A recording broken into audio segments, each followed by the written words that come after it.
The mountains of central Norway were silent that night, too silent for March of 1945. Snow drifted across the ridgelines in slow, windless sheets, and beneath the cover of darkness, a group of American operatives drifted down through the freezing air. Their parachutes opened like pale ghosts against the night sky, carrying them into a land of deep valleys, frozen lakes, and a railway line that held together one of the last intact German armies in Europe. They were members of the Office of Strategic Services, the United States' young but rapidly evolving intelligence service. Most were Norwegian Americans, men who had grown up hearing stories of fjords and winter storms, now returning to a homeland under occupation. Their mission was simple in wording but brutal in reality. Cut the Nordland Railway and trap the German 20th Mountain Army before it could retreat south and prolong the war.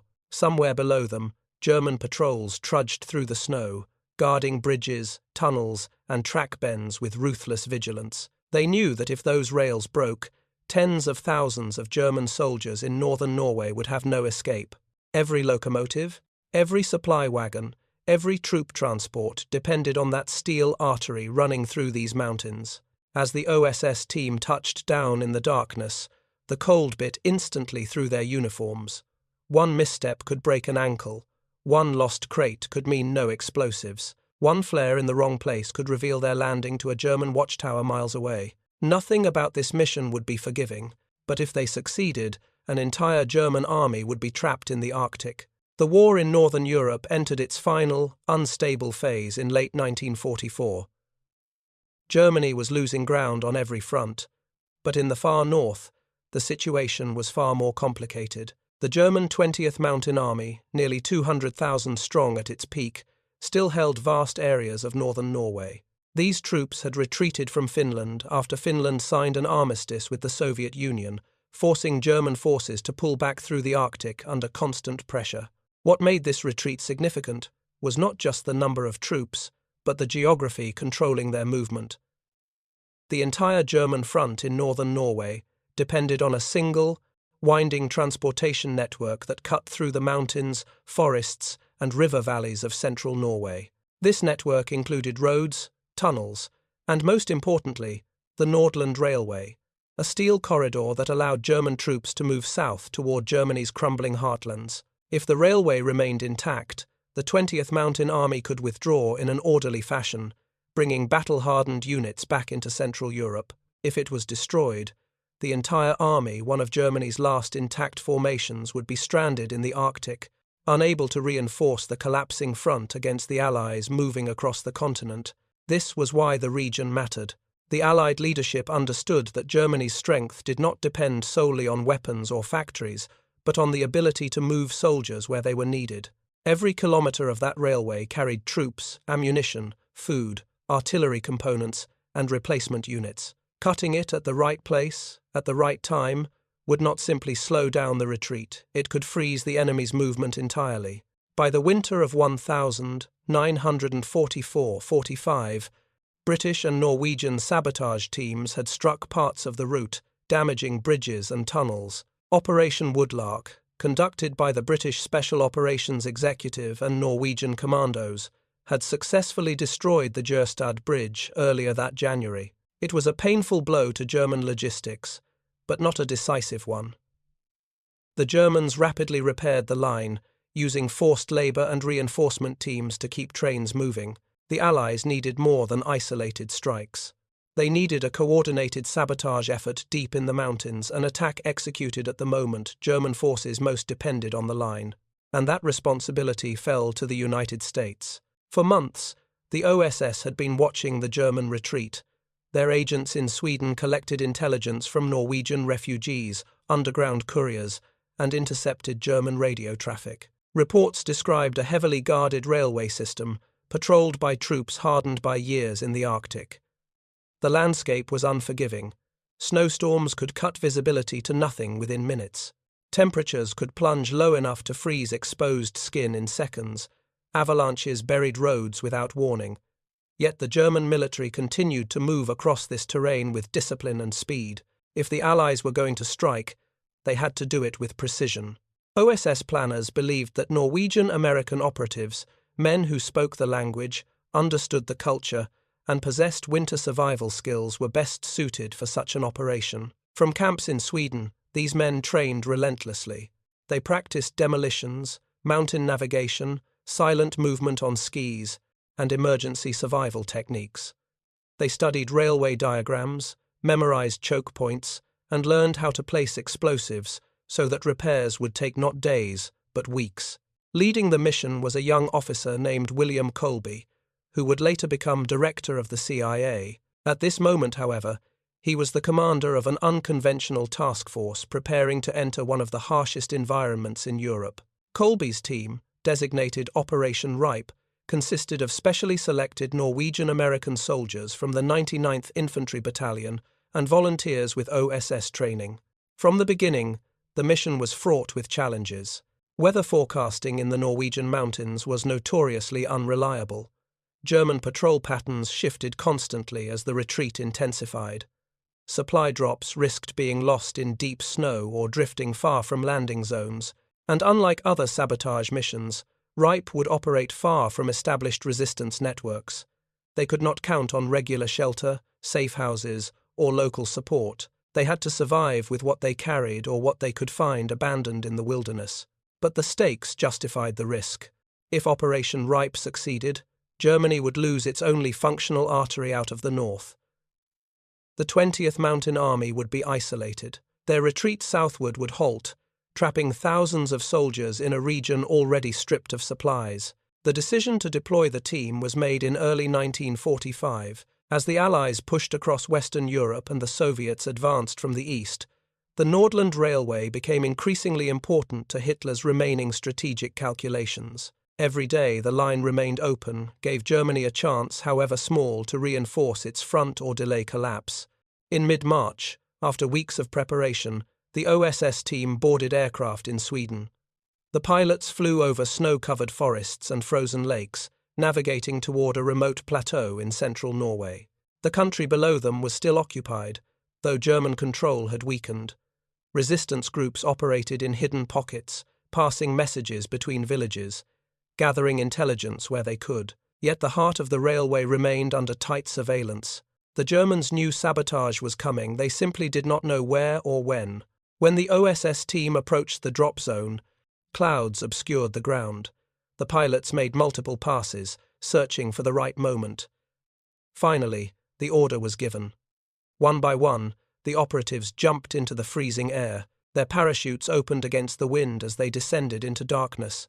Some landed on hard-packed snow, others drifted into deep powder, sinking to their waists. Several supply containers fell far from the landing point, lost in the storm. But the team regrouped, shaking off the cold and checking their equipment. They knew that once they moved from the landing site, they would be ghosts unseen, unheard, tracing a path toward a railway that had to be destroyed. They began the long trek toward the mountains overlooking the line, their skis cutting through the snow as German patrols marched somewhere in the darkness ahead. The stage was set for one of the most daring sabotage missions ever carried out by American forces in the European theatre.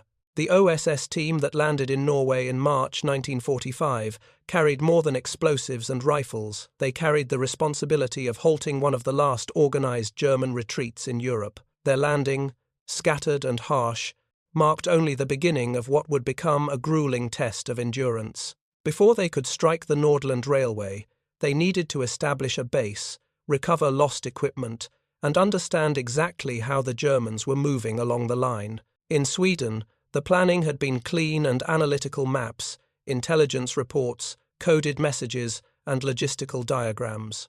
On the ground in Norway, everything changed. The terrain was vast and indifferent to human effort. Snowdrifts could swallow a man in seconds.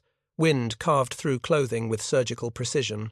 Even the simplest movement required energy, balance, and focus. Yet these men had trained for this environment, and they adapted quickly. Their command post was established inside an abandoned mountain cabin, a structure that offered basic shelter and nothing else. The walls were thin, the roof creaked under snow, but it concealed their presence, and that was all they needed. They repaired equipment, organized their rations, cleaned weapons, and catalogued the supplies they managed to salvage from scattered parachute drops. As they settled into the harsh rhythm of mountain life, they began gathering intelligence firsthand. Through field glasses, they watched the railway along the valley floor. Day after day, they observed German troop movements, train schedules, supply wagons, repair crews, and patrol patterns. Every detail mattered. Every movement could reveal a weakness. The Nordland Railway, despite the earlier British-Norwegian strike at Jørstad Bridge, was functioning again. German engineers had worked quickly, using forced labour to restore the route. Tracks glimmered under winter light as locomotives pulled soldiers and cargo southward. Smoke rose into the cold air from engines pushing against steep grades. The line was alive, feeding the retreating German divisions that needed to escape before Norway became isolated from the rest of Europe. This was what Operation Rype had come to stop. The team's first major challenge emerged immediately: communication. OSS radios were reliable but vulnerable.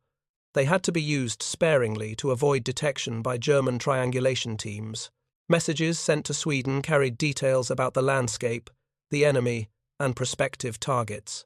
These transmissions guided resupply flights and provided updates to OSS headquarters, but each message had to be brief, encoded, and transmitted from a different location to avoid leaving a pattern. Supplies delivered by air were dropped at night over predetermined coordinates. If the drop drifted due to wind or error, the team had to search for containers buried deep beneath snow. More than once, men dug for hours in freezing conditions to recover explosives or food crates. When drops failed entirely, the team tightened rations and stretched their resources. Still, morale remained strong. Many of the operatives were Norwegian Americans who felt a personal connection to the mission. They were fighting for a land they knew through family stories, a land now ravaged by occupation. Their determination intensified with every report of German forced labor, strict rationing, and crackdowns on local populations. Meanwhile, the broader strategic situation pushed urgency into every decision. Allied commanders understood that the German 20th Mountain Army was not a small or fragmented group.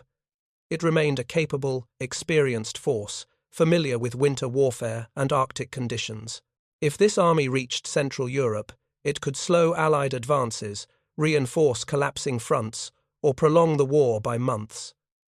Soviet forces pressing from the east were also a factor.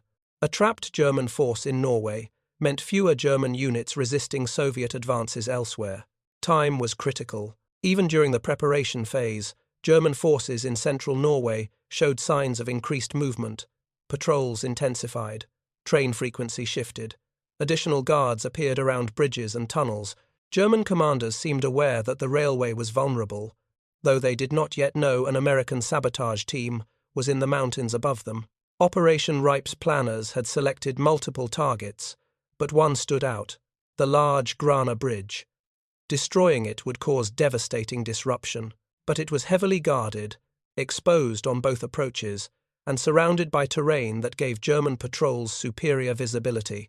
Before attempting such a high-stakes strike, the OSS team needed to test conditions, refine routes, and understand how quickly German repair crews could respond to damage. These assessments became part of their daily routine. Each man rotated into reconnaissance roles, skiing closer to the railway at dusk, mapping guard posts, counting sentries, and marking patrol intervals.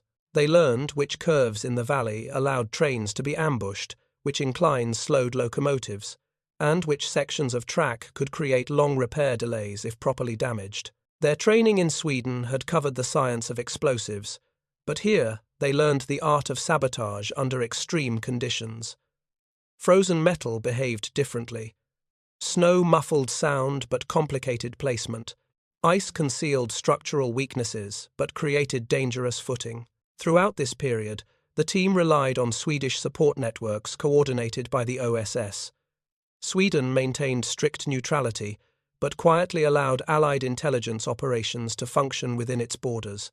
Supplies, intelligence, and safe houses were facilitated through this channel, giving Operation Rype a unique logistical bridge between Allied command and the isolated mountains of Norway. The Norwegian resistance, though not formally embedded with Rype, also played a subtle role.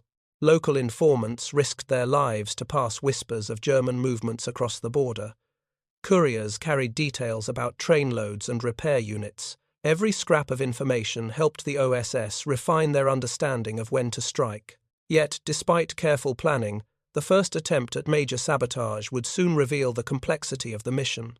As the men waited for the right moment to move on the Grana Bridge, the weather shifted unpredictably. Storms rolled through the mountains with violent gusts that made reconnaissance nearly impossible. Snowfall erased tracks, obscured landmarks, and forced the team into long periods of waiting. During these pauses, they maintained their discipline, repairing gear, melting snow for water, conserving rations, and preparing themselves mentally for the challenges ahead. The mission was not only about explosives and timing, it was about patience, resilience, and the ability to act decisively the moment conditions allowed it. And as the weather slowly cleared, the team understood that the window for action was opening. German troop movements had intensified over the past week. More trains were passing through the valley. Retreat pressure was mounting. If they were going to sever the artery, they would have to act soon. All that remained was to execute the plan, one step at a time, across snow, wind, and darkness.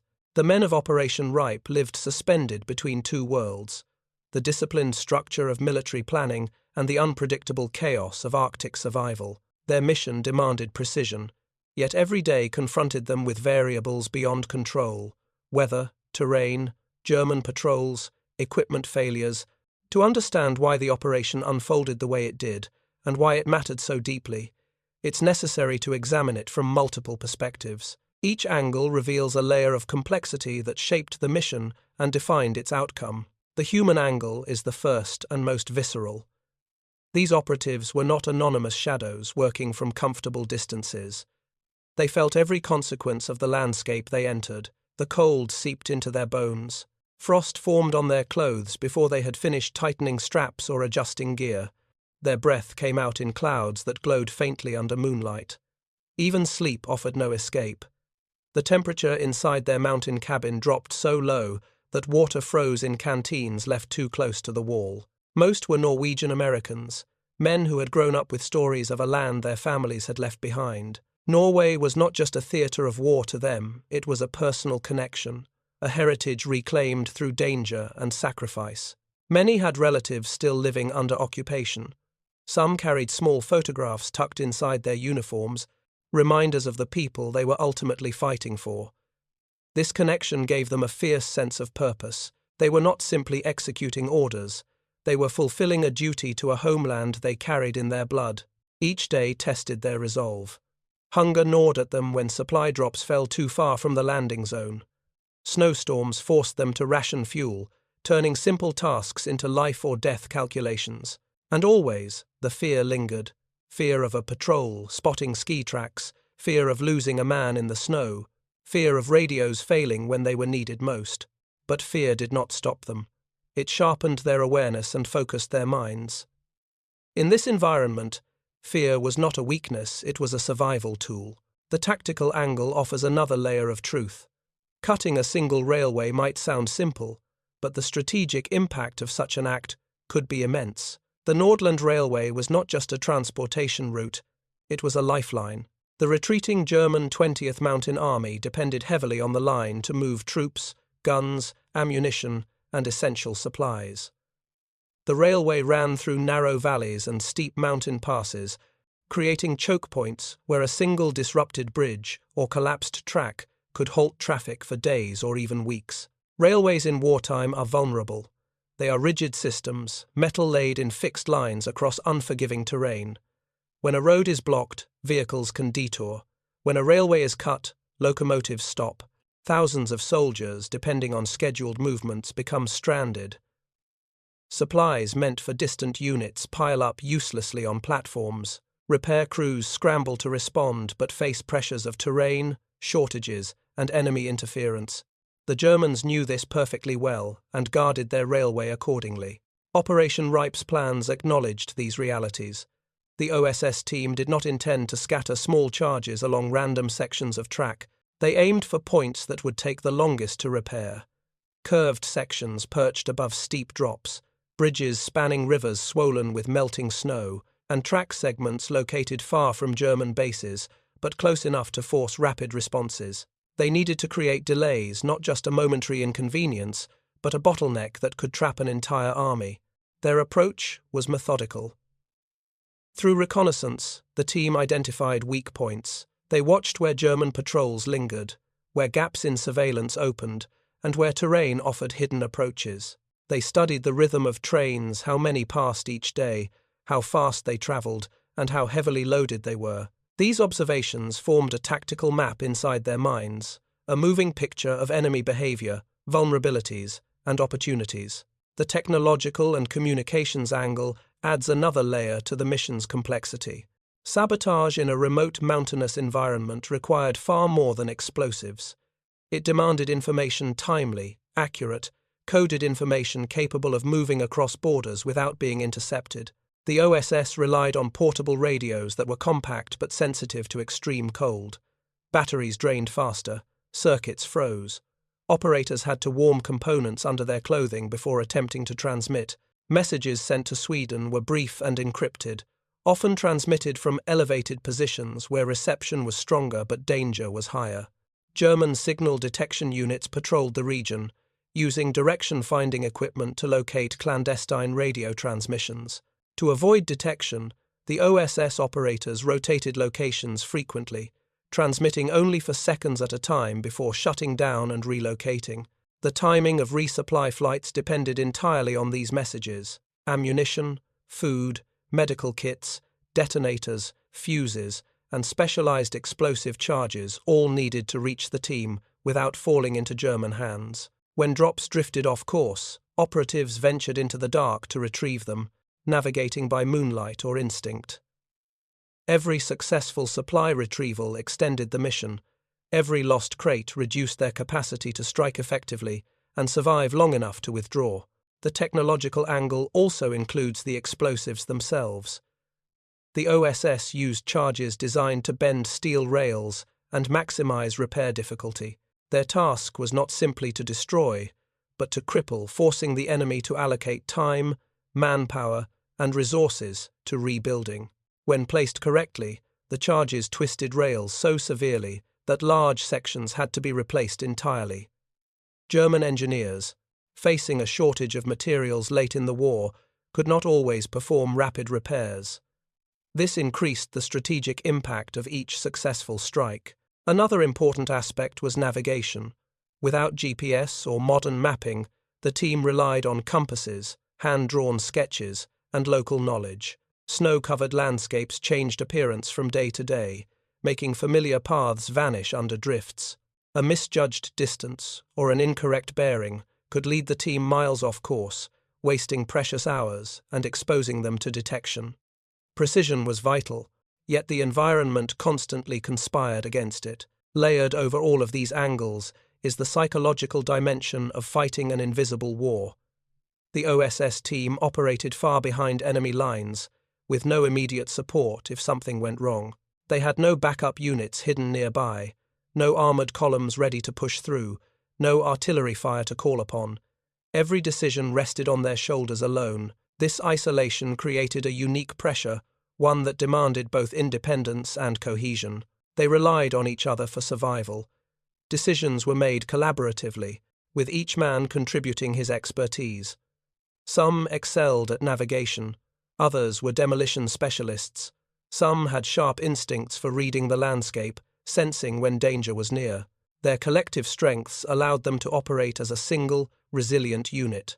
Their trust in one another grew as the mission progressed, reinforcing the bond that made success possible. These layers, human endurance, tactical calculation, technological ingenuity, and psychological resilience, combined to shape the mission's unfolding path. Each angle reveals how complex and fragile Operation Rype truly was. It was not simply a sabotage mission. It was a calculated strike against the flow of German power, carried out by men who understood that their actions, however small they appeared at the moment, could change the fate of thousands. And, as the weeks passed and the conditions hardened, new angles emerged, angles shaped by the enemy's strategy, leadership choices within the OSS, and the moral weight of destroying infrastructure used by both occupiers and civilians. To fully understand Operation Rype, it is essential to observe the mission from the perspective of the enemy, the German forces entrenched across Norway. The German 20th Mountain Army had spent years fighting in the Arctic, surviving brutal winters, difficult terrain, and relentless pressure from the Soviets. These soldiers were accustomed to hardship. They were disciplined, experienced, and fully aware of the dangers posed by resistance groups and Allied saboteurs. By early 1945, German command knew the Nordland Railway was vulnerable. They had seen sabotage before. The destruction of the Jørstad Bridge in January, carried out by British and Norwegian operatives in the SOE's Operation Woodlark, had shaken their confidence. Although they repaired the structure, the attack forced them to reinforce security across the entire railway network. Guard posts increased. Patrols doubled. Military police units conducted random searches along railways and roads. Dogs accompanied some foot patrols. The Germans understood that if another major sabotage event occurred, the retreat of their northern forces could be jeopardized. They also knew that the 20th Mountain Army's ability to withdraw hinged on time. Every day the railway remained intact was a day closer to reaching safety. Every hour lost to repair delays increased the danger of isolation. German military planners saw the railway not simply as infrastructure, but as an escape corridor, narrow, fragile, and essential. Sabotage was a threat they could not ignore. This mindset shaped their defensive posture. German commanders ordered their troops to monitor bridges, tunnels, and vulnerable curves with heightened vigilance. They trained local militia units to identify suspicious activity. They even used forced labor brigades to keep the tracks clear of snow and debris. Yet they remained blind to the scale of the operation unfolding in the mountains above them. They expected Norwegian resistance. They did not expect American OSS commandos operating deep inside their territory. This blind spot became one of the mission's greatest advantages. While German vigilance stiffened around visible structures, the remote valleys and mountain passes remained less monitored. Patrols were spread thin across vast distances. Terrain that seemed impassable allowed the OSS team to move unseen, watching and learning with each passing day. The Germans guarded the obvious. The OSS exploited the hidden. This interplay between expectation and surprise reveals the leadership angle of Operation Rype. William Colby, the young officer chosen to lead the mission, understood that success required more than explosives and reconnaissance. It required adaptation. The plan developed in Sweden was not rigid. It allowed for improvisation based on on-the-ground realities. Colby knew that once his men were on Norwegian soil, the environment itself would become a factor equal to the enemy. Leadership in such conditions meant absorbing new information constantly. It meant adjusting movement routes based on changing snow cover. It meant delaying operations when the danger of detection became too high. It meant pushing forward when German schedules revealed vulnerabilities. Each decision carried weight, and each misstep risked the entire mission. Colby's leadership style emphasized trust. His men were trained, skilled, and accustomed to responsibility. They were not treated as passive executors, but as active thinkers capable of offering insights. This collaborative approach allowed the unit to adjust rapidly when plans met resistance from weather, terrain, or unexpected German activity. Beyond Colby's team, leadership within the OSS structure played a critical role. The decision to deploy Rype reflected a strategic shift in American intelligence operations. The OSS recognized that unconventional warfare, small, highly trained units striking key targets, could produce results disproportionate to their size. Rype was a test of this philosophy on European soil.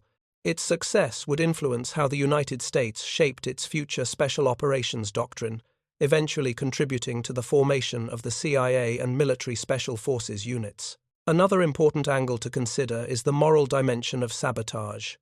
Destroying infrastructure in occupied territories always carried ethical weight.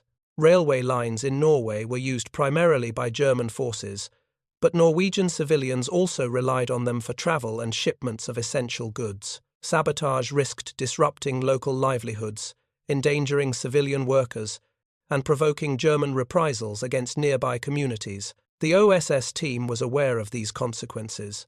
They understood that their actions, while strategically necessary, could affect the people they were trying to help. They minimized collateral effects as much as possible by choosing remote targets and timing operations to avoid civilian presence. Yet the moral burden remained. In war, especially within occupied lands, choices were rarely clean or simple. Every operation balanced military necessity against humanitarian cost. The Norwegians living under German occupation also faced their own moral dilemmas. Some resisted openly, joining underground movements. Others offered covert support, providing information, hiding supplies, or signaling patrol movements to operatives. But many lived in fear. German reprisals were severe. Any suspicion of resistance could lead to imprisonment, deportation, or execution. Civilians trapped between occupiers and saboteurs lived in constant uncertainty, trying to survive a war they did not choose. Operation Rype operated within this atmosphere. The OSS team tried to minimize risk to civilians, but they were acutely aware that their very presence increased tension in the region. Each German patrol searching for saboteurs brought danger to local communities. Each act of sabotage could trigger investigations, checkpoints, and interrogations. This moral weight pressed on the operatives, especially the Norwegian-American members, who felt deep empathy for the people enduring occupation. Finally, there is a broader strategic angle that shaped the mission's importance. By 1945, Germany faced collapse on multiple fronts. The Western Allies advanced through the Rhineland. The Soviets pushed relentlessly from the east. Italy was lost. The skies over Germany were dominated by Allied aircraft, yet in the north, the German 20th Mountain Army remained a cohesive force. If allowed to withdraw, it could reinforce Central Europe or conduct a prolonged guerrilla campaign in the mountains. Cutting the Nordland Railway had the potential to remove this entire force from the strategic equation. It was not simply about slowing trains. It was about transforming a functioning army into an isolated pocket, unable to escape, unable to influence the war's final phase. This was the long-term vision behind Operation Rype. Thousands of German troops stranded in the Arctic, cut off from rescue or reinforcement.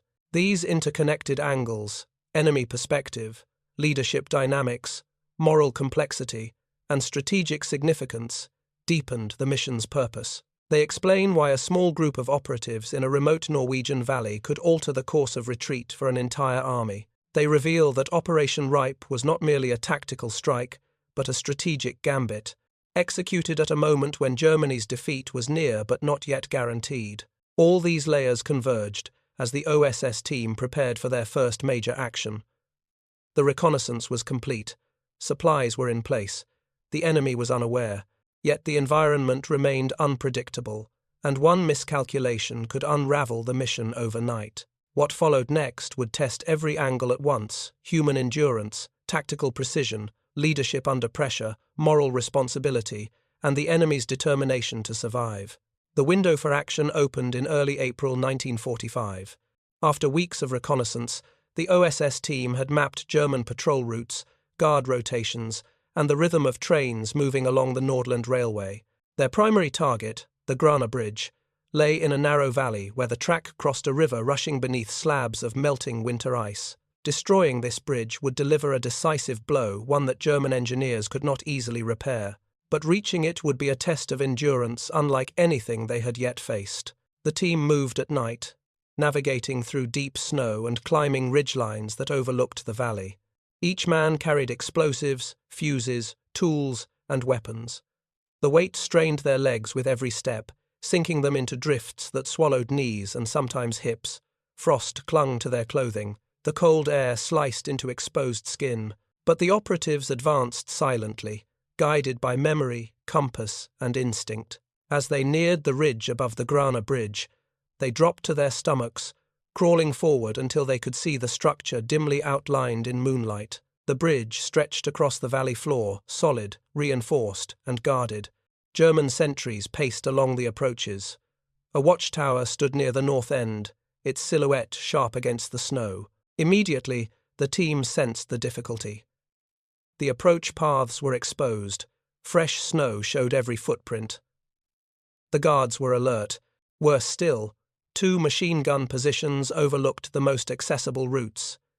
Any movement below would be visible. Any sound would echo across the valley. They waited, watching for changes in patrol patterns.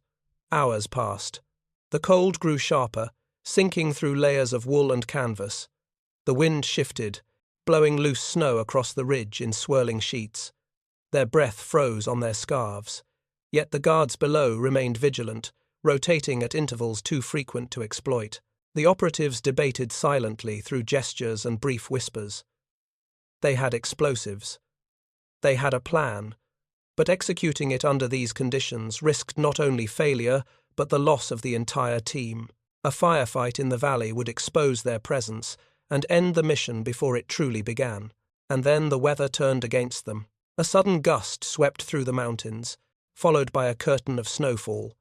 Visibility dropped sharply. Loose powder accumulated on the ridge, burying tracks and obscuring sightlines. The team realized that even if they reached the bridge, the snow would complicate explosive placement. Frozen metal might not respond predictably. Timers could malfunction. The charges could be discovered by guards clearing snow from the walkway. The Grana Bridge, their primary target, was no longer viable. Colby and his men withdrew carefully, retracing their route through the dark. They moved slowly, preserving what little warmth remained in their bodies. Their limbs stiffened, their faces burned from exposure. But they understood that survival and patience were essential. A failed attempt would jeopardize everything. A delayed strike could still accomplish the mission. Back in the cabin, they regrouped, studied the railway map, and pivoted. If the Grana Bridge could not be taken, they would strike a secondary target, one still capable of halting German retreat. The Tangen Bridge, farther south, presented a better opportunity. Its guard presence was lighter. The surrounding forest offered concealment, and the terrain allowed for multiple approach routes. The decision marked a turning point. They would abandon the most ambitious objective and focus on the one they could realistically destroy. It was not a compromise, it was adaptation, the kind that determined success in unconventional warfare. Before moving on the Tangen Bridge, the team conducted additional reconnaissance. They observed the structure from different angles. They timed guard movements. They identified weak points where charges would have maximum effect. They confirmed that melting snow had exposed parts of the support beams, making them easier to access. Each man prepared his gear meticulously. Explosives were wrapped to protect fuses from moisture. Detonation cords were measured and rechecked. Weapons were cleaned. Skis were waxed for silent movement. They had learned from the Grana attempt. Precision mattered, but so did timing and environmental awareness. As the night of the operation approached, tension grew within the team, not fear, but focused anticipation.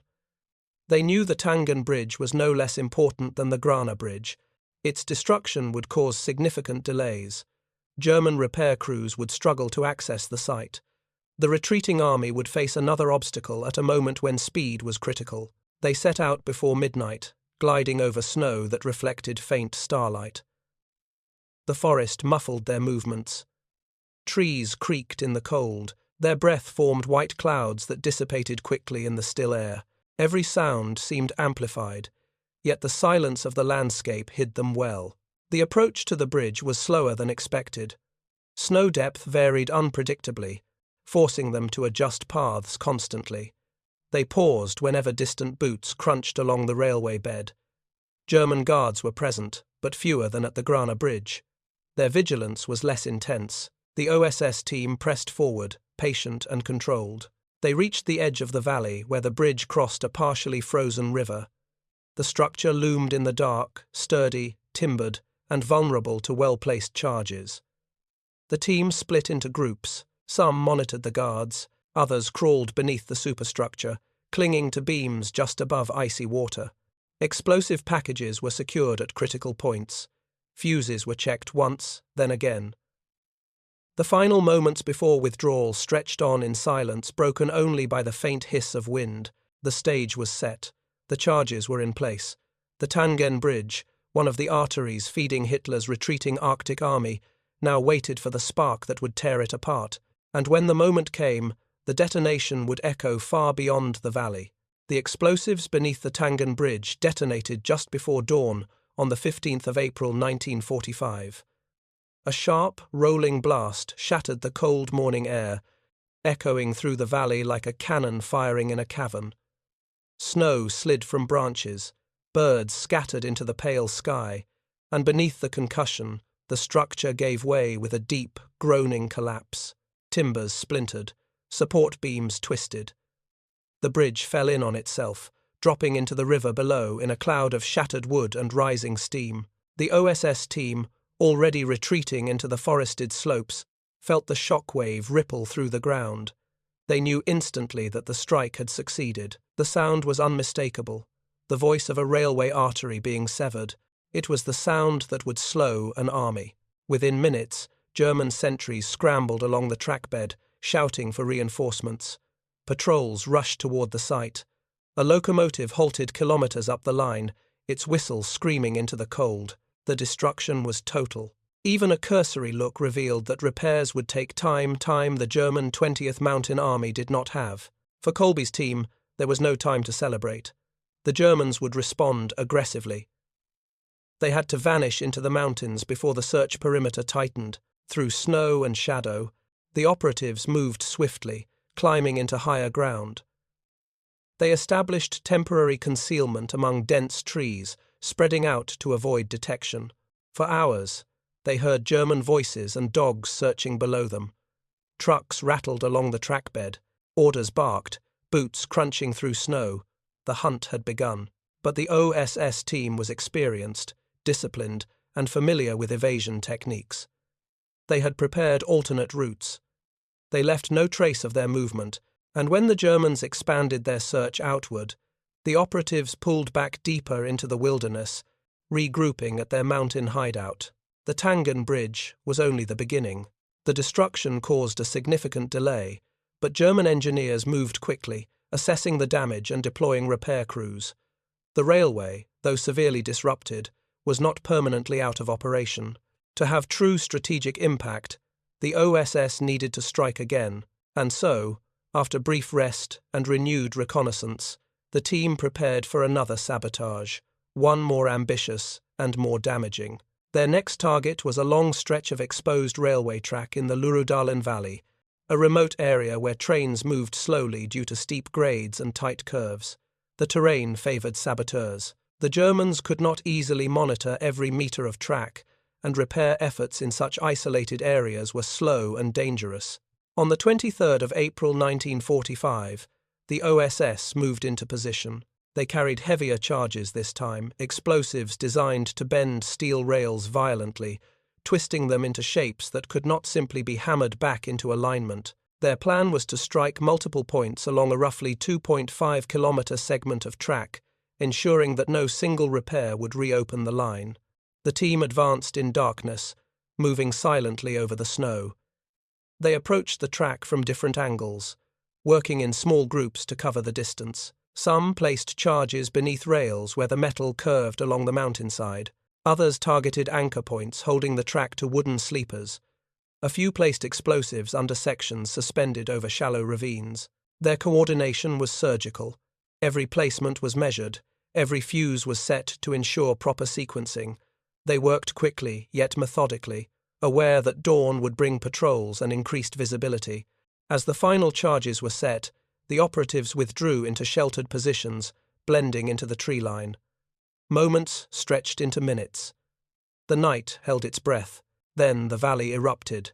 Explosions rolled across the mountains like thunder. One after another, blasts tore through the still air, each one wrenching rails upward, twisting metal like ribbon, ripping apart wooden supports, and sending debris into the snow. The sequence unfolded exactly as planned, staggered detonations, maximizing structural damage across the entire stretch. For a brief moment, the valley glowed with flashes reflected on snow-covered slopes. When the smoke cleared, the Nordland Railway was unrecognizable. Rails curled into broken arcs, sleepers splintered. Entire segments dangled over drop-offs where supports had been obliterated. No locomotive could pass. No repair crew could restore this line quickly. It was a wound carved into Germany's final escape route. The Germans reacted immediately. Patrols fanned out in force, searching for the perpetrators.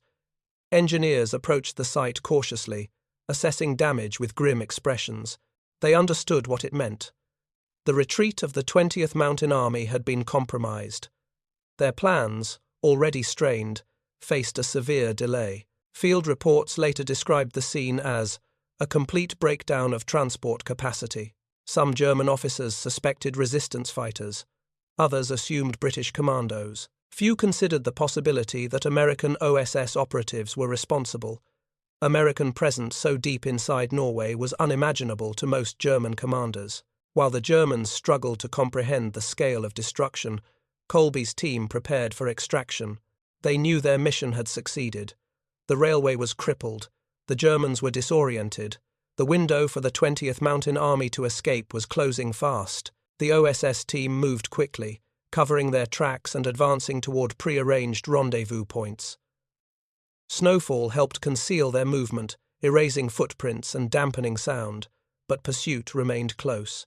At times, German patrols passed so near that the operatives could hear muffled conversations and the clatter of rifles. Yet the team remained invisible, using terrain and silence as their allies. The extraction proved as dangerous as the sabotage itself. Weather conditions worsened, supplies dwindled. Radios malfunctioned intermittently due to moisture and freezing temperatures. But the men pressed on, navigating by memory and compass toward the Swedish border. When they finally reached safety, exhausted and frostbitten, they knew they had cut the artery that mattered most. The Nordland Railway, the lifeline of Hitler's last Arctic army, had been severed in 2 decisive strikes. Operation Rype had achieved what it was sent to do. The German 20th Mountain Army, once capable of retreating south in organized fashion, now faced isolation in the far north, and with the destruction of Lurudalen, the fate of that army was sealed.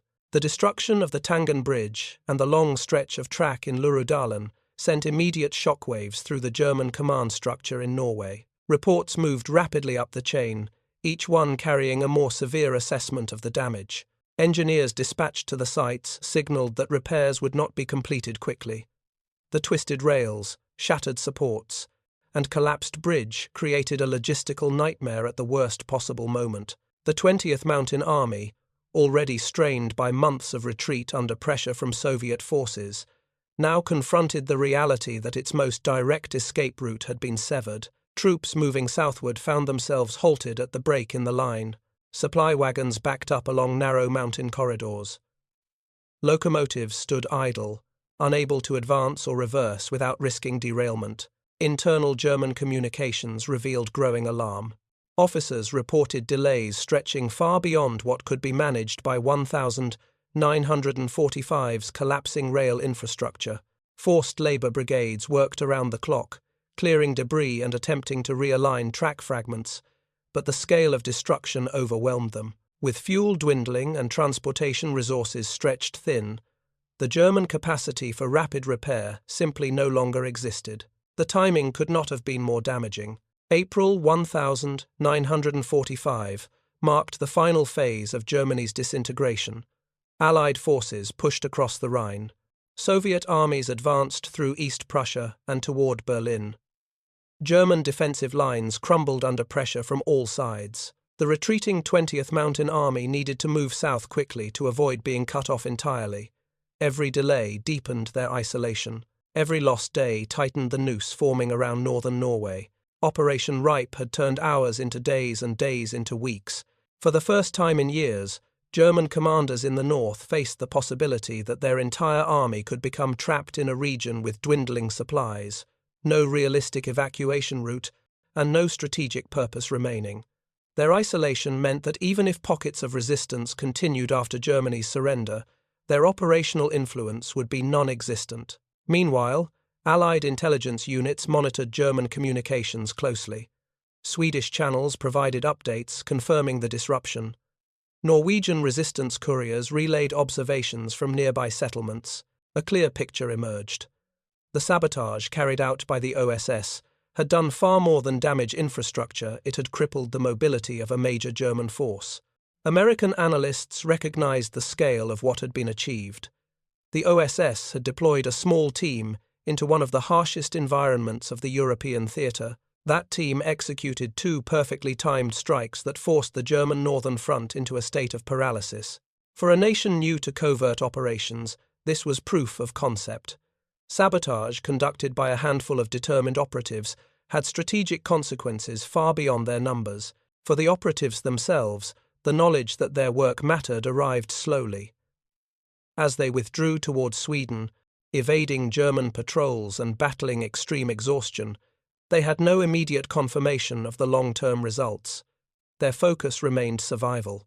Only after crossing into Sweden, cold, bruised, and depleted, did they begin to hear how their explosives had stopped trains, stranded units, and disrupted retreat plans that German command had considered essential.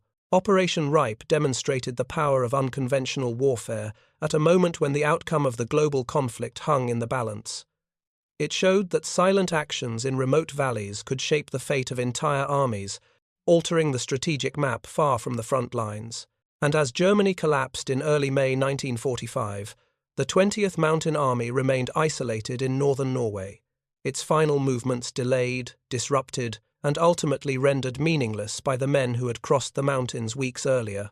When the war in Europe ended on the 8th of May 1945, the German 20th Mountain Army found itself cut off, undersupplied, and unable to carry out any meaningful final maneuver. Their retreat southward had stalled in the very corridors the OSS had targeted. The gaps in the railway network, widened by ongoing Allied pressure and collapsing German logistics, ensured that the northern forces remained isolated until Germany's unconditional surrender. For historians reviewing post-war reports, the evidence became unmistakable. Operation Rype had accelerated the paralysis of German movement in Norway. Although the 20th Mountain Army eventually laid down its arms under surrender terms, it did so as a force trapped in place, unable to contribute to any further resistance and incapable of reaching Central Europe. The sabotage had served its purpose completely. Norwegian investigations conducted after liberation documented the physical aftermath along the railway. Tracks remained twisted for weeks, and some segments were not repaired until long after the war concluded. Bridges lay in ruins, partially submerged in rivers, still fed by spring snowmelt. Debris scattered the valley floors, preserved for a time as stark reminders of the sabotage effort that helped sever Hitler's Arctic lifeline. The OSS operatives who carried out the mission did not receive grand public recognition at first. Their work remained classified, folded into wartime intelligence archives. Even in Norway, where locals eventually learned of the American presence, knowledge of the mission spread slowly, shaped by whispers, recovered fragments of abandoned camps, and reports delivered by resistance liaisons. But within the circles of Allied command, Operation Rype was remembered as a milestone. It marked the first and only U.S. led sabotage mission in occupied Europe, a moment when American forces stepped into a role traditionally held by British SOE teams. It demonstrated that American intelligence officers could plan, coordinate, and execute complex covert operations behind enemy lines. And it proved that small, precisely targeted actions could influence the movement of entire armies. William Colby, the young officer who led the mission, would go on to shape American intelligence for decades. His success in Norway formed an early chapter in a career that eventually led him to become director of the CIA. Colby never portrayed the mission as glamorous. He described it instead as a campaign defined by hardship, discipline, and the quiet determination of the men who served under him. For the Norwegian-American operatives, many of whom returned to civilian life after the war, the experience left lasting impressions. They had walked the mountains of their ancestors, fought under the harshest conditions, and helped liberate a land deeply connected to their families. Their actions endured in silence for years, gradually recognized through military records, declassified reports, and the slow uncovering of wartime stories. In Norway, the legacy of Operation Rype blended into the broader narrative of resistance and survival under occupation. The destroyed railway segments became markers in the landscape, signs of the struggle waged in remote valleys where few outsiders had ventured. For local communities who endured German oversight, forced labor, and rationing, The sabotage represented a rare moment when the occupiers were disrupted by distant allies fighting on their behalf. As the world moved into the post-war era, Operation Rype stood as a testament to the power of small forces operating with precision and purpose. It showed that even in the final months of a global conflict, decisions made in secret could alter the momentum of retreat, trapping forces that once seemed immovable. And long after the tracks were repaired and the snow melted from the mountains, the mission remained a quiet example of how determination, adaptation, and courage could shape the outcome of an entire theatre of war. In the vast geography of the Second World War, the events that shaped victory often unfolded far from the noise of grand battles. Some were fought on beaches, in cities, or across rolling fields. Others happened in silence, in remote corners of the world where only a handful of men bore witness. Operation Rype belonged to that quieter realm, an operation whose magnitude could be measured not by the number of combatants involved, but by the strategic weight of what it achieved. The mountains of Norway kept the memory of that mission in their wind-swept valleys. Snow buried the footprints. Spring melted the last traces of encampments. Bridges collapsed by explosives were slowly rebuilt. Yet something remained in the landscape, a sense that the war had passed through those slopes and left behind a story too important to fade entirely. Operation Rype showed that warfare was not always determined by vast armies or fleets. Sometimes it hinged on the movement of a single train, a single bridge, a single stretch of rail. It demonstrated that disruption could be more decisive than destruction, that delaying an army could be as effective as defeating one. The mission's true power lay not in firepower, but in understanding what to target, when to strike, and how to disappear before the enemy reacted. The men who carried out the sabotage understood this instinctively. Their strength was not measured in numbers. It was measured in resilience, the ability to endure cold that stiffened their limbs, storms that erased their orientation, and the constant knowledge that a single misstep could reveal their presence. They fought without headlines, without certainty, and without the expectation that their deeds would ever become part of public history. Their reward was not glory, but the quiet knowledge that they had shaped the final chapter of the war in the North. In an era dominated by colossal armies, the success of a small group of operatives demonstrated the power of asymmetric pressure. The Nordland Railway, once a dependable artery for German movement, became a symbol of how fragile military infrastructure could be. When severed, even briefly, it changed the fate of tens of thousands of troops. It slowed the retreat of the 20th Mountain Army at a moment when every hour mattered. It shortened the timeline of their collapse and ensured that northern Norway was liberated without prolonged fighting or needless loss of life. The long-term legacy of the mission extended far beyond its immediate tactical results. Operation Rype became a blueprint for future American special operations. Small, highly trained teams operating in hostile terrain, relying on stealth, adaptability, and precise strikes rather than overwhelming force. It quietly influenced the philosophy that later shaped special forces units and intelligence organizations across the post-war world. Yet the human legacy mattered just as much.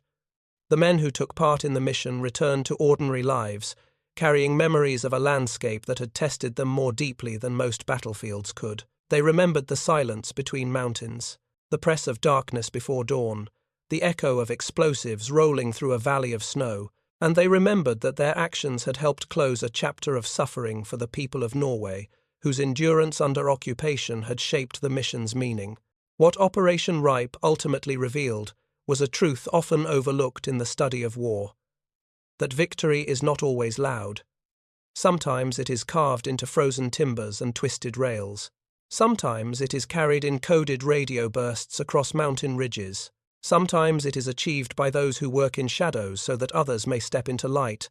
And in the remote valleys of Norway, where cold winds still sweep across the tracks rebuilt long ago, the echoes of that mission remain a reminder that history is shaped not only by grand battles, but by the quiet resolve of those who act where no one else can.